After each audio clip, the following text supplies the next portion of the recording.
Good morning, everybody. It's your boy D Mac. Yo, this episode right here is for all of us night owls, all of us who stay up and burn the candlestick, so to speak.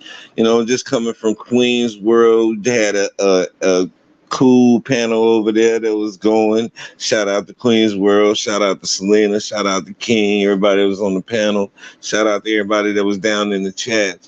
I just came over here and decided to throw a little after party. So it might just be me and him by myself. I don't know who else up, but I'm about to have a little after party by myself. I had something that I wanted to discuss, or to really just to get this thought out there. And so it goes into the realm of hip hop because for the past few days, we've been really focusing and talking about hip hop for a plethora of different reasons. For the fact that we've had a couple of artists to be killed, which is P&B Rock and now Fredo Bang, homie. And then you go into DJ Academics, who just totally disrespected all of the OGs in hip hop. And so hip hop has been one of the top subjects of the week. And so I want to speak on something in hip hop that a lot of people don't really talk about, but it just need to be aired out. And this late night, little time for me to just voice my opinion on something and be a little frivolous. And so I'm gonna be a little frivolous right now because I'm so sick and tired of all of these rappers going on to Funk Flex and going on to Sway in the morning and doing these written raps and calling them freestyles. Them ain't no freestyles. You know what a freestyle is? A freestyle is when you make up your rhymes spontaneously right there on the spot. It ain't something that you wrote down and been practicing. It ain't something that you just been rehearsing. It ain't something that you did a while back and you reached back in your bag and pulled it. No.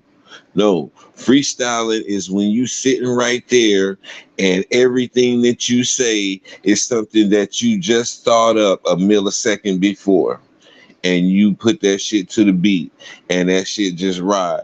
That's what a freestyle is. And you were determined to be a great freestyler based on how much sense your rhymes made that you could do spontaneously like that. And there ain't a lot of people out there that's doing that no more. If you go on somewhere and a person do an actual freestyle, people will lose their minds. I was looking at the BET Awards. This is not the BET Awards, or was it? No, it was the BET Awards. You know how they have the cipher, right? So like the Double XL, whoever their feature up and coming artist of the year, they usually get to do a cipher for Double XL. And I remember a couple years back, they had a specific group that was coming up, and Tierra Whack was in that group of up and coming artists on the Double XL cipher. And Tierra Whack did a freestyle.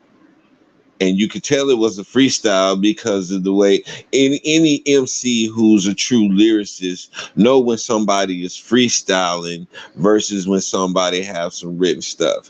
Whenever you're freestyling, your cadence is going to change up a lot because you're looking for words to rhyme, not only rhyme, but to also fit into the pattern of what you're saying. And so when you can tell somebody's freestyling because the cadence and the pattern in which they're rhyming to is going to switch up based on the words that they're trying to fit into that bar. You know what I'm saying? If that makes sense. If you're an MC, you know what I'm talking about. But you have a lot of people today who will go on these different platforms and swear they freestyling. That ain't no freestyle. That's something that they wrote. We know it's something that they wrote, and then they gonna have the audacity to claim that they freestyling and that they the top lyricists and this and that. No, you're not. No, you're not. If you're not able to, this is an exercise that I used to do all the time just to keep myself sharp. I get in the car and I'll sit in the car and I turn on the beat and I would begin to look around the car. Every word that I could find in that car on a piece or on a part in that car, I would integrate that into what I was talking about in my freestyle. So if I'm looking at the air conditioner, then I'm going to throw something in there about the AC. And then if I move over and I look at the steering wheel and the steering wheel say Ford, I'm going to throw something in there to start rapping about Ford. Then I'm going to look over at the dash and I'm going to see something. I'm going to exercise. I'm keeping myself sharp by doing that. That's freestyling. That is what freestyling is. When I've sit back and I see these different titles, people be like, "Oh, this is the greatest freestyle of the year," and then you go in and listen, and this nigga run with 75 straight bars of nothing but clever ass punchlines. Nah, you ain't fooling nobody, bro. That's some written ass shit. I commend you on the fact that you was able to write so well, but don't come on here and try to fool me as if that's a freestyle or something that you just came up off the top of your head with spontaneously. Nah, you're not fooling nobody with that. But a lot of these guys will come on these platforms and try to make you think that they're capable of that level of cleverness, and they're not. You may have a few that probably are. I would give that type of credit to a Jay-Z. He probably be a good freestyler. Lil Wayne is definitely a good freestyler. Hell, Millie was a freestyle. Millie was a straight freestyle, and if you go back and listen to that song Millie, you can see that it was a freestyle because, like I stated earlier, one of the telltale signs of a freestyle is that your cadence changes up multiple times because you're constantly fishing for words that's going to connect you into your next line. And so, yeah, Lil Wayne is definitely a good freestyler. Who else? Andre from Outkast, definitely a good freestyler. CeeLo Green from Goody Mob, definitely a good freestyler. Eminem, a good freestyler. There's a lot of guys in the game that are still good freestylers, but a lot of guys have gotten lazy too. A lot of people have writers, and when you have writers for you, you have no need for something like freestyling. That's why you have certain artists who will say stuff like, "Yeah, I don't freestyle for free.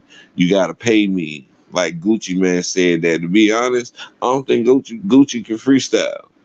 I don't think Gucci can freestyle. His written rhymes aren't very complex at all. So I don't consider him a lyricist. Never have, never will. And so I really, truly, to the bottom of my heart, don't believe that Gucci Man can freestyle. But I could be wrong. But I know that anytime that he's been asked to freestyle, he refused to do so. Tyler, the Creator, is another guy. He's a good freestyler. He's very creative in the things that he say, and he has no filter. So he's liable to say anything, and he does it as if he's joking because he said that him and ASAP Rocky made this pact that if anybody ever asked them to do a freestyle, that they would just say some of the most outlandish, stupid stuff, just as a form of protesting against people always asking them for a freestyle. But a lot of times it turned out to be something pure comedy gold or pure entertainment gold, such as Tyler the Creator's last freestyle on Funk Flex. I don't know if anybody's checked that out, but if you haven't, bruh, that's one of the funniest freestyles that you will ever hear in the history of freestyles, and it's absolute freestyling. But just the content that he said, I ain't gonna spoil it for nobody. Just go listen to it if you haven't. Tyler the Creator freestyles on Hot 97 with Funk Flex. Just look that up. You're gonna thank me afterwards because whenever you stop laughing, and you'll probably give me a couple what the fucks too. But one of those funny things. But that dude can freestyle. Back in the day, we would have ciphers where we would stand around and we would do these exercises where somebody would start it off and just start off a storyline, and say a couple of bars and then pass it to one of the homies in the cipher, and they carry on that storyline, and we continue until we get around the whole cipher and we've created a whole story. And oftentimes in those ciphers comes the hooks for songs that we're going to create or that we created. Then we often come up with concepts for albums. We come up with concepts for other songs and things like that just through freestyling in a cipher. But over these years, the definition of freestyle has changed for some reason. I don't know when. Freestyling went from being spontaneously making stuff up on the spot to writing written stuff, and then coming claiming that it's a freestyle. I remember back in the day on BET, they had The Basement with Big Tigger, and that was basically one of the rights that you would have to go through. And you got to go to the basement and you got to freestyle in the basement to prove that you are one of the top elite MCs. And if you didn't go to the basement and freestyle with Big Tig, then you can't really say you was a lyricist in that era. That was like the late 90s, early 2000s. So there was a system that was in place that separated real MCs from those guys who was just rappers. You have MCs who were master of ceremonies. That means that they took the time to master their craft. And then you just had rappers. And those were the guys who would be on the fad stuff, the stuff that was here now, gone tomorrow. But those real MCs, the ones who took time to master their craft, you can catch them anywhere at any given time and they can drop you a verse because they always have the ability to just make up something spontaneously on the spot. So I want to know, when did the definition change for freestyling, and why do all of these people think it's cool to write a rap and then claim that you freestyled it? Back in the day, man, you would get flamed for that. You would get flamed all the way up for that. You'd be called bogus, fraud, everything else, and pretty much no one would respect you if you didn't have the ability to come up with a rap off the top of your head. That was one of the things that solidify you as a lyricist. That is that also it was an exercise that caused you to be able to think on your feet. Because when you're on that stage, sometimes things happen to where you may just go blank, and you have to be able to rejog your memory within a moment's time and get yourself back on point. Because there's been many times where I performed on stage and I just drew a blank. And had it not been for my boys on there doing ad libs for me, I wouldn't have had that time to regroup and get back on point. And it's something that's momentary, and you would only recognize it if you truly knew the song and you truly knew how it was to be performed. Only people that would know was people who was on the stage performing it and knew it. But by us doing these different exercises, having these ciphers and doing these freestyles at all times, are we able to catch ourselves in those moments where most people would panic? Whenever you draw a blank, or whenever that word's not coming to you and you have to do something to keep yourself flowing, that's what that exercise was for. It was not only to keep your brain sharp, it was also to help you in those situations when you have a performance or you're performing and you have a mental block or something like that. It helps you to recover without just throwing yourself all out of whack and just totally messing everything up. So I guess I can say in all honesty that freestyling builds your confidence as a rapper. If you're able to freestyle and you're able to really freestyle good, and you're really able to put together a freestyle to the point to where they can't tell if it's written or freestyle, now you know you're a real MC.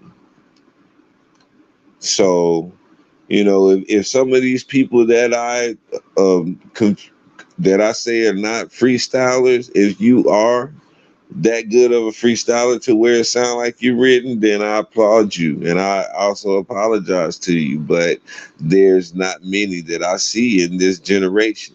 Every single one that I've seen going on Tim Westwood, everyone that I've seen going on Sway in the Morning, everyone that I've seen going to Hot 97, every last one of them is kicking those written verses, which is cool, but don't play it and make it seem like you're freestyling, because some of them will be honest and they be like, I remember Sway let the cat out of the bag one day and he was like, because we give people time to prepare for what they want to do when they come up here. That's like whenever Sway do the 5 fingers of death.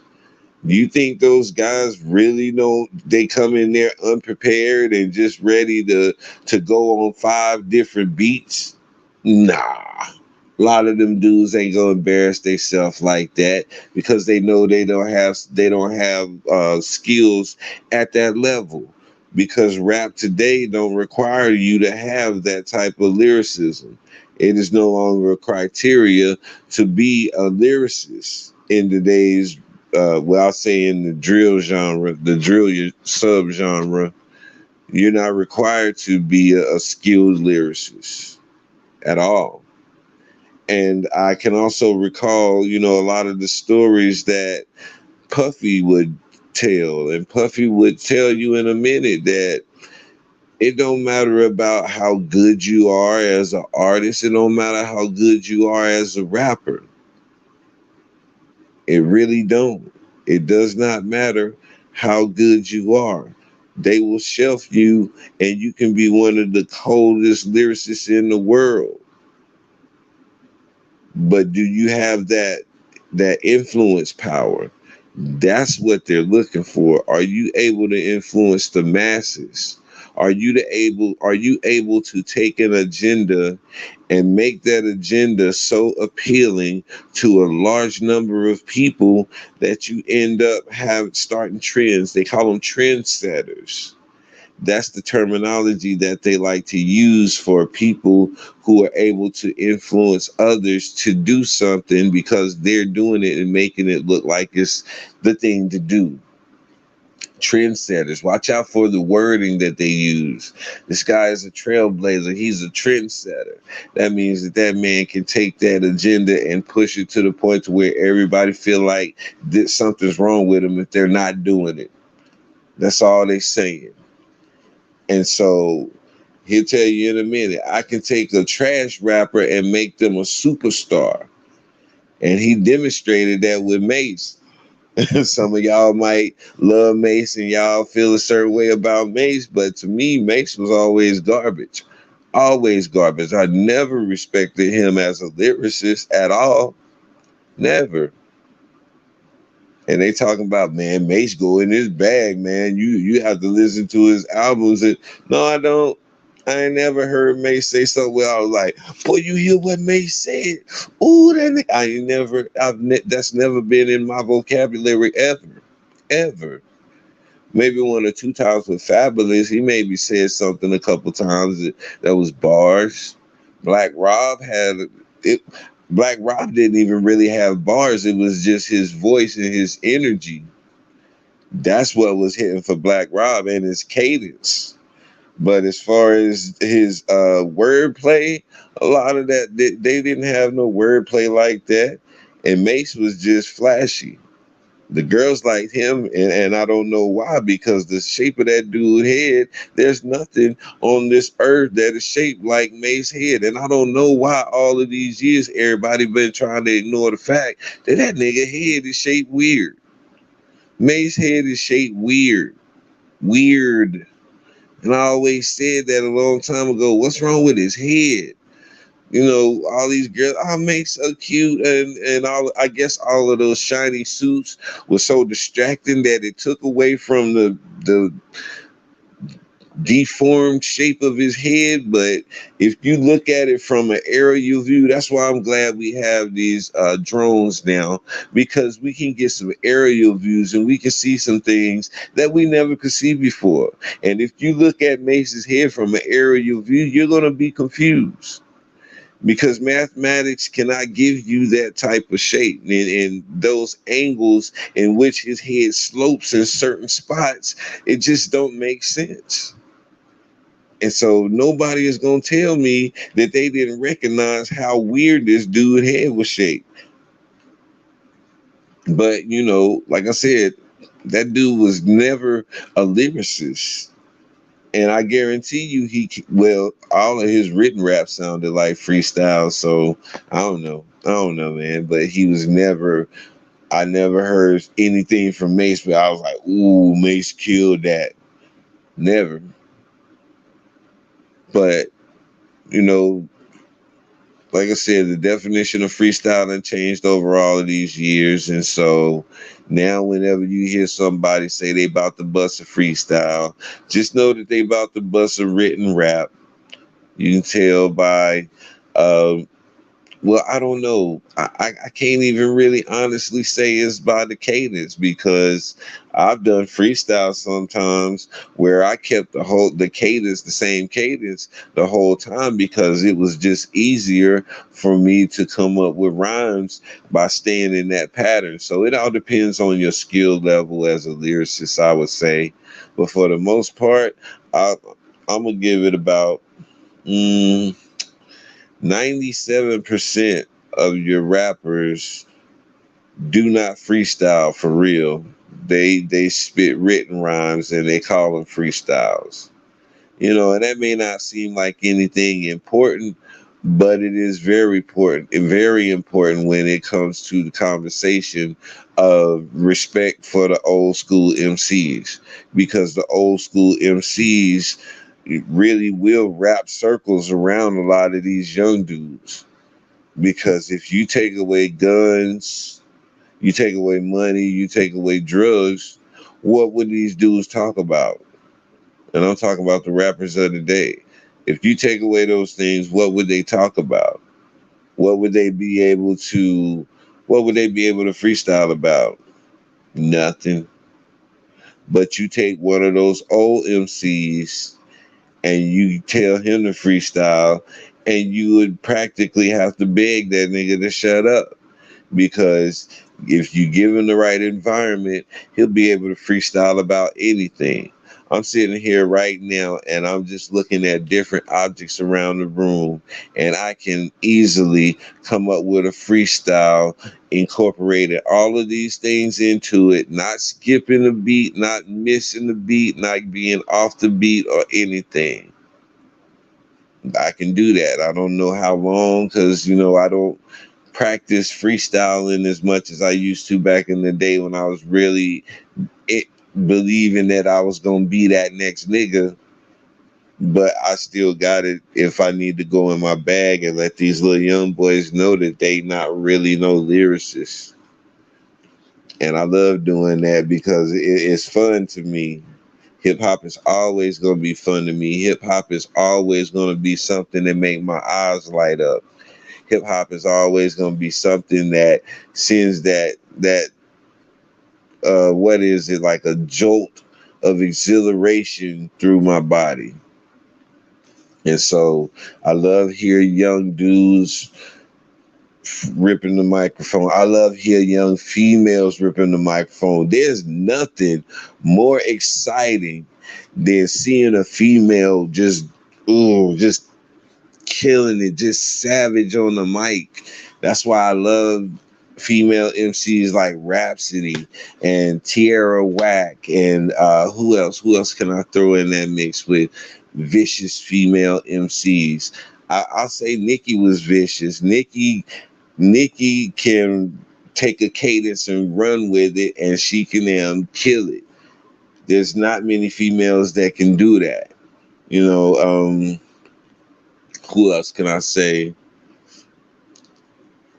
Females who can just, oh, Lauryn Hill. I don't know how I could even not put Lauryn Hill in there.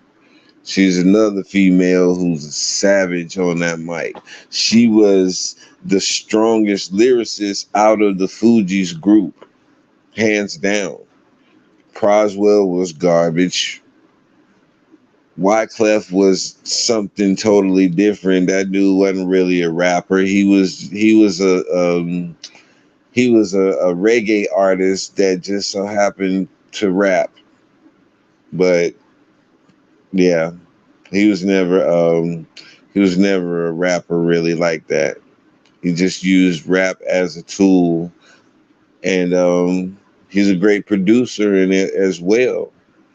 But the strongest lyricist in the Fugees group, if anybody go back and listen to the score, everybody will agree that Lauryn Hill was the premier lyricist on that album. And so yeah, there's some strong females that's blazed the track. There's always, and I'm so excited to hear these up and coming females that's blazing the new trail. So I'm all for hip hop, no matter who it's coming from. If you're doing it for the love of the culture and the love of the genre, then I rocks with you. I don't care what color you are. I don't care what gender you are. I don't care about none of that. I love the music. It's all about the music. And so don't come at me. This is one way where where you lose respect with me as a MC. If you come in claiming that you are a lyricist, but you can't freestyle, if you can't freestyle, your name is not going into the hat with everybody else that we consider lyricists in the game. Because you got people like J. Cole, Kendrick Lamar, Jid. These guys will wrap rings around most people. You have guys like Masego. These are, um, I guess you could say, like neo soul rappers. You got guys like Toby Nugway, monster out of Houston, Texas.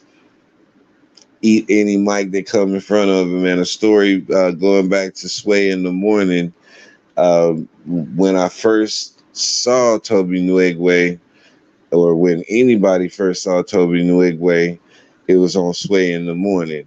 And Toby got on there, and Toby was spitting so hard and he was spitting so savage that the other dude that was supposed to be spitting, he did one verse, and then after that, the rest of the segment was Toby.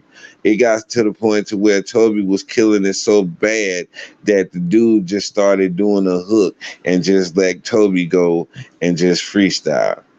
But it wasn't a freestyle. A lot of those rhymes that Toby was spitting was written because he came back on his Twisted Sundays, and he put them to beats that were more preferable for him, and he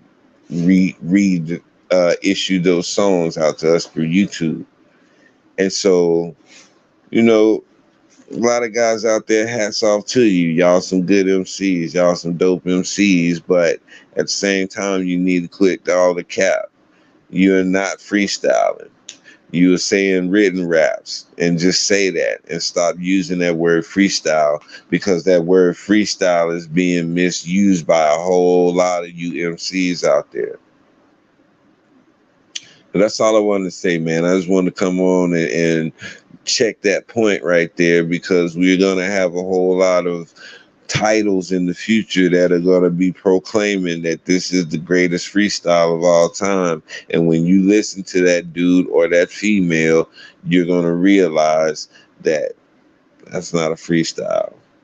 And another thing, I haven't seen many female rappers doing those freestyle sessions. I saw Tierra Whack do a freestyle session with Hot 97, and then she went on to do other little freestyle sessions on her own, and she put them on YouTube, not YouTube, but Facebook. And the girl got bars. She's got bars. You can tell when she's spitting something written, and you can tell when she's spitting something off the dome, if you're a lyricist and you know what to listen for. But I just wanted to put that out there, man. And They ain't really saying much or nothing. Like I said, I'm a night owl and I'm gonna be up talking to myself anyway. So why not talk to other people or talk to the YouTube world? I'll be in these YouTube streets late at night, lurking. I'm homeless when it comes to the YouTube world. I just be walking outside on the YouTube sidewalks, just minding my own business and looking for a home in YouTube. But I haven't found a home yet, so I guess I'll just be that homeless dude who's walking down the YouTube streets. So if you happen to see me out there in those YouTube streets, don't be stuck up and not feel like you can say hello. Just because I'm homeless in YouTube world don't mean that I'm a nobody. I'm somebody. I just happen to not have found a YouTube home yet.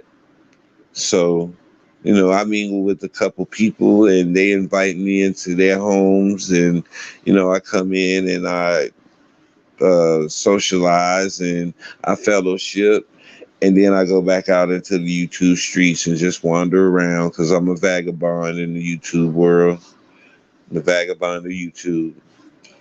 So I'm about to get off here right now and just go and sit in YouTube Park and see the crackheads, the YouTube crackheads, and the YouTube meth heads out there doing their deals, and I'm gonna see all of the YouTube prostitutes out there doing their YouTube hoeing and everything that goes on at this type of night in the streets. At this time of night in the streets, I should say. Let's say the freaks come out at night. And so when you be out here in these YouTube streets, you see all kind of weird stuff after 1 a.m. I'm about to say 1 p.m. But yeah, you see all types of things in these YouTube streets after 1 a.m. Stick around and keep your eyes open. You see all types of little things going down. And so I'm going to just sit back and I'm going to surf through these YouTube streets and just see what's popping tonight. And I'll see y'all tomorrow morning or something like that. Y'all have a good weekend. Sleep in late tomorrow. I'll hit y'all up with a new episode, new content, probably around 9:30, because I'm up just doing my thing. But yeah, this is your boy D-Mac, man. Y'all know what I say. Sticks and stones can break your bones, but the word can always heal you. I'm out.